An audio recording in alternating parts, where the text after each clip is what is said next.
आइए जायका तब्दील कर रहा हूं और गुजारिश कर रहा हूं एक ऐसे शायर से जो हमारे आपके समाज के तमाम लोगों के मसाइल को तंज़ो मिज़ाह के पैराए में शेरी पैकर में ढालकर वो इस अंदाज में पेश करते हैं कि वो मसला तमाम लोगों का मसला बन जाता है। इस फ़न में महारत रखने वाली शख्सियत जनाब सौरभ जायसवाल साहब हैं।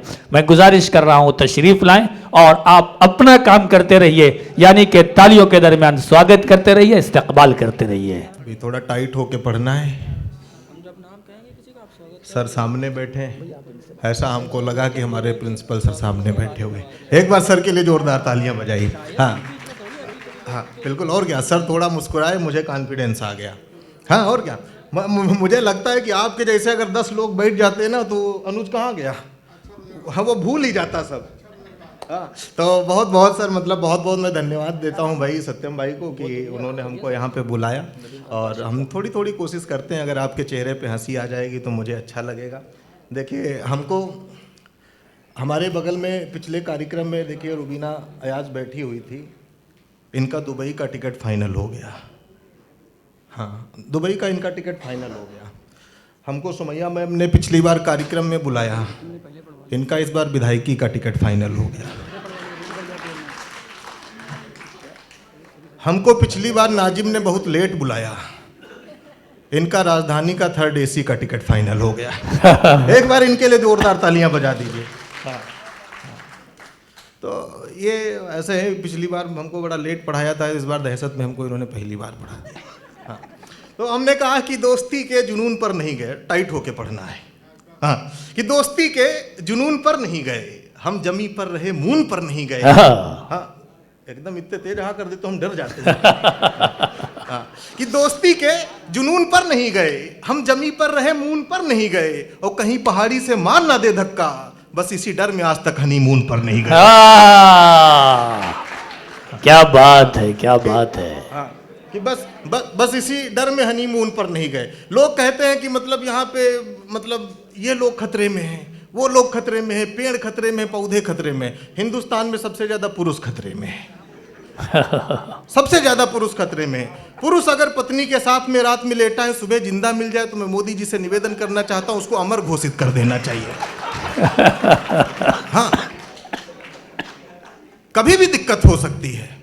तो हाँ ये बड़ी समस्या है, पुरुष सबसे ज्यादा खतरे में है। मैं देखिए पुरुष विमर्श का कवि हूं। ये जितने रोमांटिक रस के कवि आएंगे ये आपको बहुत गलत फहमी की बातें करेंगे, बहुत गलत फहमी की बातें करेंगे। प्रेम ऐसा एक सब्जेक्ट है जिसमें सिर्फ थ्योरी की बातें होती हैं, प्रैक्टिकल करने की कोशिश करेंगे तो 112 वाले उठा ले जाएंगे। हाँ तो इसीलिए प्रेम के चक्कर में नहीं पड़ना है। हास्य रस के जो कवि हैं बिल्कुल प्रैक्टिकल बातें सुनाते हैं। मैं बिल्कुल प्रैक्टिकल बता रहा हूँ। हमको पहले, जब तक सर मैं इस कार्यक्रम में नहीं आया था, पहले मुझे लगता था इस देश में सिर्फ एक आदमी फेंक रहा है। फिर मैंने संचालक को देखा, अब मुझे कॉन्फिडेंस है इस देश में 2 लोग फेंक रहे हैं। हाँ अब 2 लोग हो गए। अब मुझे कॉन्फिडेंस हुआ आपको देखने के बाद कि 3 लोग हो गए हैं। हाँ हमारा तो फेंकने से काम ही चल रहा है। हाँ और क्या, हमसे देखिए हमारा कोई मामला कोई गड़बड़ वाला है नहीं। शहीद भाई सीतापुर के, हम सीतापुर के, हम कुछ भी फेंकेंगे हम अगले कार्यक्रम में आएंगे। हाँ हमें कोई दिक्कत की बात नहीं। तो मैं आपको बताऊं, मैं एक बात बताऊं सर, एक कांग्रेसी की, एक भाजपाई की एक कांग्रेसी से शादी तय हो गई। सर बातें पकड़िएगा, मजा आता रहेगा। एक भाजपाई की एक कांग्रेसी से शादी तय हो गई। अब भाजपाई कहने लगा देखिए हमको कांग्रेस वालों पे भरोसा नहीं कि तुम हमें कितनी मोहब्बत करोगे, कितना प्यार करोगे। जवाब अगर आपको लगे कि मजा आ गया तो इसे ठाकुर में तब्दील करिएगा। एक भाजपाई के कांग्रेसी से शादी तय हुई। भाजपाई कहने लगा कि हमको पूरा भरोसा नहीं है कि तुम हमें कितनी मोहब्बत करोगे, कितना प्यार करोगे। कांग्रेसी ने जो जवाब दिया, अगर जवाब आज का हो तो आनंद लीजिएगा। कांग्रेसी ने कहा मोदी जी जितनी मोहब्बत आजकल नायडू से कर रहे हैं, मोदी जी जितनी मोहब्बत आजकल नीतीश कुमार से कर रहे हैं, उतनी ही मोहब्बत मैं तुमसे करूंगा। क्या बात है। हाँ, अच्छा है ना। हाँ पिछली बार कार्यक्रम में तुमने सिर्फ हमको 3000 दिया था, अब की भी उतना ही दोगे। अच्छा दोगे कैसे, मेरे पैसे से तुमने सूट सिलवा लिया है। हाँ लेकिन सत्यम भाई यार बड़ा अच्छा काम कर रहे हैं, लगातार हमको बुलाते हैं क्योंकि हम कम पैसे में आ जाते हैं। हाँ, सत्यम भाई चाहते तो यहाँ मुशायरे की जगह पे, कभी सम्मेलन की जगह पे कोई बड़ा कार्यक्रम कर सकते थे। चाहते तो सलीम सर हम लोगों के अलावा किसी बड़े बड़े एक्टर को भी बुला सकते थे, लेकिन कैसे बुलाते, इनका बजट नहीं गवाही दे रहा था, इतना ही बजट था इनका, तभी हम लोगों को बुलाया है। तो मैं आपको बताऊं, उनमें सर कह रहा था कि पत्नी और सरकार दोनों एक जैसे होते हैं, बिल्कुल दोनों एक जैसे होते हैं। पत्नी को भी चुनने का मौका मिलता है, सरकार को भी चुनने का मौका मिलता है, चुनने के बाद ना सरकार सुनती है। क्या बात है, वाह। पत्नी के बारे में हम कुछ नहीं कहेंगे, हमें दिक्कत हो सकती है। दिक्कत हालांकि आपको भी हो सकती है, हम कह रहे हैं। अच्छा, मजे की बात यह है सर, आप कभी कभी गलत जगह पे हंस देते हो। हर बार मलिका का मतलब मलिका शेरावत नहीं होता, कभी कभी मल्लिकार्जुन खड़गे होता है। खड़गे जी काफी अच्छे टाइप के व्यक्ति हैं। अच्छा, आनंद की बात यह है, मस्ती की बात यह है कि ना 5 साल के बाद सरकार बदल सकते हो, दूसरे में बिल्कुल कोई ऑप्शन नहीं है। अच्छा, हिंदुस्तान के आदमी की सर किस्मत बड़ी गड़बड़ चल रही है। पिछले 15 साल से सर न सरकार बदल पा रही है, इधर कुछ हो नहीं पा रहा है।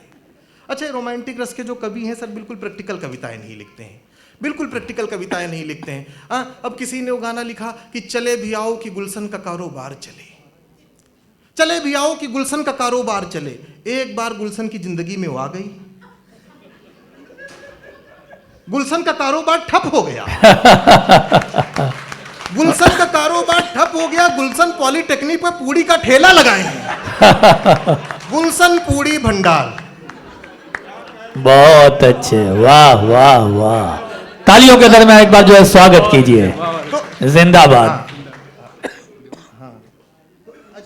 अच्छा, आप लोग ये सब देखते नहीं कि दौड़ दौड़ के बुके पकड़ाते हैं, तो आप लोगों को लगता है लड़का बहुत अच्छा जम रहा है, बहुत अच्छा कर रहा है। ये कुछ नहीं, जैसे मैच में रोहित शर्मा भेजता है एक लोग को बॉटल लेके, कहता है तुम पानी दे के आओ, कान में कहता है तुम बहुत धीरे खेलो बेटा, अब चले आओ। तो उसी तरीके से मैसेज देने आते हैं कि भाई तुम्हारा टाइम हो गया है। हाँ, तो इस तरीके की बातें लोग, मतलब ऐसे कि चले भी आओ कि गुलशन का कारोबार चले। इधर रोमांटिक रस के कभी ऐसे ऐसे कहते कि उसको रोशनी की जरूरत थी, कि उसको रोशनी की जरूरत थी तो हमने अपना घर जला डाला। हमने कहा बुद्धिमानी का काम है। उसको रोशनी की जरूरत थी, तुम सूर्य का बल्ब जलाते, सिस्का की एलईडी जलाते, घर जलाने की क्या जरूरत थी। ये लोग प्रैक्टिकल नहीं लिखते हैं, मैं जैसे प्रैक्टिकल सुनाता हूं। मैंने कहा कि पहलू जो अनछुए हैं उन पहलुओं पे बात हो, कि पहलू जो अनछुए हैं उन पहलुओं पे बात हो, इश्क में जो कूटे गए हैं उन मजनुओं की बात हो। वाह। हाँ, ये जो जितने हंसे सब वही वाले हैं। हाँ, ये पहलू जो अनछुए हैं उन पहलुओं पे बात हो, इश्क में जो कूटे गए हैं उन मजनुओं पे बात हो। उसकी जुल्फे जुल्फे हैं घटा कतई ही नहीं, उसकी जुल्फों में जो जुएं हैं उन जुओं पे बात हो। वाह। तो जुल्फों में जुए हैं, जुल्फे अटा घटा कुछ भी नहीं है। मैं आपको कह रहा था मैं भाजपा वालों का बहुत सम्मान करता हूँ, हालांकि और कोई मेरे पास ऑप्शन नहीं है। हाँ, ऑप्शन होता तो मैं नहीं करता। अभी ये सब कहते हैं कि देश बहुत सुरक्षित हाथों में, बहुत सुरक्षित हाथों में। सर, बनारस हमको जाना था एक कार्यक्रम के लिए, मैं रास्ते में था, ट्रेन से जा रहा था, एक विशेष कार्य के लिए हमको एक विशेष जगह पे जाना पड़ा। तो हमने देखा कि मग्घा चैन से बंधा हुआ है, मग्घा चैन से बंधा हुआ था। हमने कहा जिस देश में मग्घा नहीं सुरक्षित है वो देश कैसे सुरक्षित हो सकता है। क्या कहने पहले सर आपको मग्घा सुरक्षित करना है, फिर देश ऑटोमेटिक सुरक्षित हो जाएगा। बहुत अच्छे। तो मैं कह रहा था कि मिस्री कहूँ या सहज सा घुल रहा हूँ मैं, कि मिस्री कहूँ या सहज सा घुल रहा हूँ मैं, इश्क में उसके 21 दिन कुल रहा हूँ मैं। और एक शाम उसके साथ डिनर पे गया था, तब से गुप्ता भोजनालय में बर्तन धुल रहा हूँ मैं। बहुत उम्दा, वाह। इस तरीके की दिक्कत हो। अभी सर एक मीडिया में खबर आई कि एक बड़े हीरो के लड़के ने चरस पी ली। आप सब लोगों ने मीडिया में देखा होगा, मीडिया वालों ने बड़ा हाय तौबा मचाया। हमने कहा सर इतना बड़ा हीरो का लड़का है, चरस नहीं तो क्या बीड़ी पिएगा। अब पी लिया, तुमको क्या दिक्कत होती। मैंने कहा कि हीरो हीरोइन नाप की पी रहा है, ऐसी वैसी नहीं टाप की पी रहा है। मीडिया वालों तुमको दिक्कत क्या है, लड़का अपने बाप की पी रहा है, पीने दो भाई, क्या दिक्कत होती। लेकिन इन लोगों को समझ ही नहीं आता। तो मैं आपको बता रहा था कि देखिए ऐसा है कि ये सब लोग प्रैक्टिकल कविताएं नहीं लिखते। जैसे मैं आपको सुनाता हूँ। अभी सर हमको लखनऊ से सीतापुर जाना था। हमने जैसे ही बस पकड़ी, बस वाले ने गाना बजा दिया, सफ़र आखिरी है मेरी ज़िंदगी का। हमने कहा भाई इस तरीके के गाने कौन बजाता है, ये गाना निकाल दो या बस से उतार दो। बस वाला उत्तर प्रदेश परिवहन का था, हमको कान पकड़े नीचे उतार।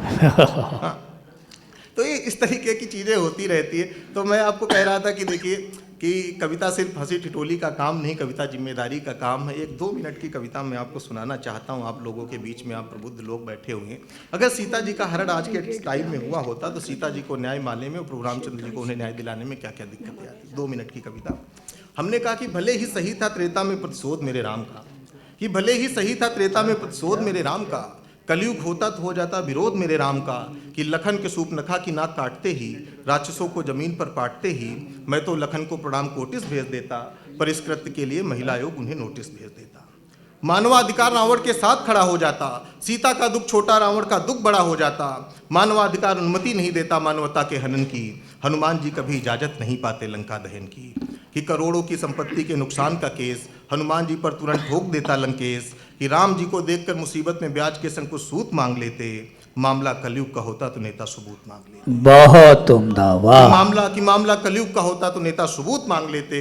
महिला सशक्तिकरण के नाम पर आई सरकार, राम की जानकी पर कुछ यूं करती उपकार, कि सीता जी के अपहरण का करके केस दर्ज, सरकार इस तरीके से करती अपना पूरा फर्ज, कि अगल बगल के सारे सीसीटीवी खंगाले जाएंगे, न्याय मिलने तक सारे सबूत संभाले जाएंगे, जांच चलती रहती कोर्ट की अगुवाई में, सीता जी की पूरी उम्र बीत जाती सुनवाई। बहुत उम्दा, वाह वाह वाह वाह वाह।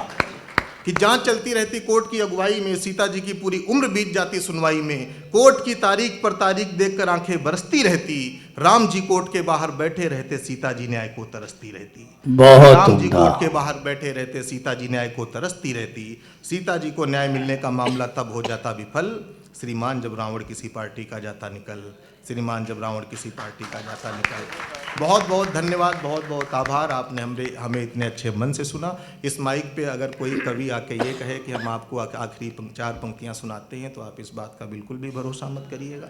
हाँ, मोदी जी कहें कि आपके खाते में 15 लाख आ जाएंगे तो आप विश्वास कर लीजिएगा। राहुल गांधी कहें आपके खाते में 85-100 आ जाएंगे, आप विश्वास कर लेना। इस माइक पे खड़े होकर कोई कहे कि आखिरी 4 पंक्तियां सुनाता हूं, बिल्कुल भी विश्वास मत करना। मैं आपको आखिरी 4 पंक्तियां सुनाता हूं, मैं आपको आखिरी 4 पंक्तियां सुनाता हूं। अच्छा, इधर अभी कार्यक्रम शुरू हो रहा है तो ये लोग आएंगे, कहेंगे कि मैं आपकी नजर करता हूं, मैं आपका ध्यान चाहता हूं। इस तरीके के अगर कोई जुमले प्रयोग करे तो समझ जाना शायर अपना कलाम भूल गया है। वो तब तक आपकी नजर करता रहेगा जब तक उसको अगला याद नहीं आ जाएगा। मैं भी आपकी नजर करता हूं। हाँ, तो मैं कह रहा था कि नहीं, रोमांटिक रस के कवि हैं, ओरिजिनल कविताएं नहीं लिखते। किसी ने लिखा कि क्या करते थे साजना तुम हमसे दूर रह के, हमने कहा हमने कभी पूछा क्या करती थी सजनी तुम हमसे दूर रह के। और क्या, हम लोगों पे ना ऐसे ऐसे लोग लिख देते, पता नहीं जी कौन सा नशा करता है। अगर हमने कभी ये कह दिया होता तो महिला आयोग वाले हमको उठा ले जाते। हाँ बिल्कुल, ये लोग प्रैक्टिकल नहीं सुनाते। मैं आप लोगों ने मेमो सुना होगा कि वो राणा जी हमको माफ करना, गलती मारे से हो गई। हाँ, हमें बताइए राणा जी तुमको क्यों माफ करेंगे? जब पूरी दुनिया नीचे लेटी थी तुम ऊपर क्या करने गई? क्या ऊपर जाना नहीं चाहिए तो उस जमाने में सीसीटीवी कैमरा नहीं था ना, सबसे पहला तलाक राणा जी का होता। मैं बस आखिरी 4 पंक्तियां सुना के अपनी जगह पे बैठना चाहता हूं। मैंने कहा कि तोड़कर हर निराशा चले जाएंगे, कि तोड़कर हर निराशा चले जाएंगे, छोड़कर सारी आशा चले जाएंगे, तालियां बजेंगी और पर्दा गिरेगा, हम पूरा करके तमाशा चले जाएंगे। बहुत बहुत धन्यवाद।